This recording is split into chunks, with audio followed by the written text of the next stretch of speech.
ভারতের পশ্চিমবঙ্গের বিধানসভা নির্বাচনের প্রচারণায় ব্যস্ত রাজনৈতিক দলগুলো। পশ্চিমবঙ্গে নির্বাচনী প্রচারণায় গিয়ে মোদির বিরুদ্ধে একহাত নিলেন কংগ্রেস নেতা রাহুল গান্ধী। মুখ্যমন্ত্রী মমতা বন্দ্যোপাধ্যায়েরও কঠোর সমালোচনা করেন তিনি। পশ্চিমবঙ্গের ভোটের খবর জানাতে এই মুহূর্তে কলকাতায় আছেন সহকর্মী সুব্রত আচার্য। যাচ্ছি তার কাছে। সুব্রত, দেখুন, একেবারে চৈত্রের শেষ দিন, চৈত্র সংক্রান্তি। রাজ্য রাজনীতিতে আজকে যদি বলা হয় হাই ভোল্টেজ প্রচারণা। এক কথায় আজকের এই প্রচারণার শিরোনাম যদি আপনি আমাকে দিতে বলেন তাহলে নিঃসন্দেহে দেব 3D প্রচারণা। এতদিন আমরা 2D দেখেছি, অর্থাৎ দ্বিমাত্রিক। রাজ্যে জানেন যুদ্ধবিধান দুই রাজনৈতিক প্রতিপক্ষ বিজেপি ভার্সেস তৃণমূল কংগ্রেস। আজকেই প্রথম ত্রিমাত্রিক প্রচার হলো এবং সেই প্রচারের মাত্রা যোগ করলেন কংগ্রেস নেতা রাহুল গান্ধী। এবং রাহুল গান্ধী এই যে প্রথম এই প্রচারে এসেই এক কাতারে এক শুলে বিদ্ধ করলেন প্রধানমন্ত্রী নরেন্দ্র মোদী, বিজেপি নেতা, আর রাজ্যের প্রধান শাসক দল তৃণমূল কংগ্রেসের সভানেত্রী মুখ্যমন্ত্রী মমতা বন্দ্যোপাধ্যায়কে। রাহুল গান্ধী তার স্বভাব সুলভ ভাষায় মোদীকে বলেন এবং মমতাকে বলেন যে মোদী গোটা দেশে শিল্প নষ্ট করেছে, মমতা বন্দ্যোপাধ্যায় একই রকম ভাবে শিল্প নষ্ট করেছে রাজ্যে।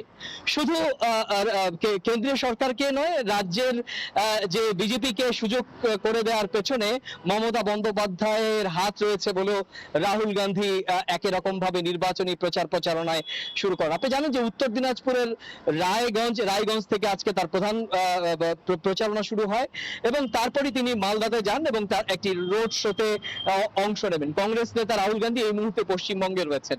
রাজ্যের এই মুহূর্তে সর্বোচ্চ তাপমাত্রা 36 ডিগ্রির উপরে, কিন্তু চরম শুষ্ক রুক্ষ আবহাওয়া। কিন্তু তার মধ্যে আপনি জানেন যে 7 দিন মাত্র নির্বাচনের বাকি, প্রথম দফার ভোট গ্রহণের বাকি। তার আগে রাজনৈতিক এই দলগুলোর শীর্ষ নেতারা তাদের যে ঝাঁঝালো এবং রুক্ষ বাক্যবান, সেটা কিন্তু রাজ্যের সাধারণ মানুষ সাক্ষী হচ্ছেন। অমিত শাহ তিনিও রয়েছেন দিনাজপুরে, দক্ষিণ দিনাজপুরে, উত্তর দিনাজপুরে তিনি রোড শো করেছেন এবং রাজনৈতিক সভা করেছেন। অমিত শাহ তো বলেই দিয়েছেন যে 5 তারিখে, মে মাসের 5 তারিখে বিজেপি সরকার ক্ষমতায় আসবে এবং বিজেপি সরকার ক্ষমতায় আসলে তার স্বভাব সুলভ ভঙ্গিতে রাজ্যের অনুপ্রবেশকারীদের চুন করে খুঁজে রাজ্য থেকে বের করে দেওয়া হবে। ঠিক একই রকম ভাবে বাদ যাননি মমতা বন্দ্যোপাধ্যায়, কারণ আপনি জানেন যে রাজ্যের প্রধান দুই রাজনৈতিক শক্তি হচ্ছে তৃণমূল আর বিজেপি।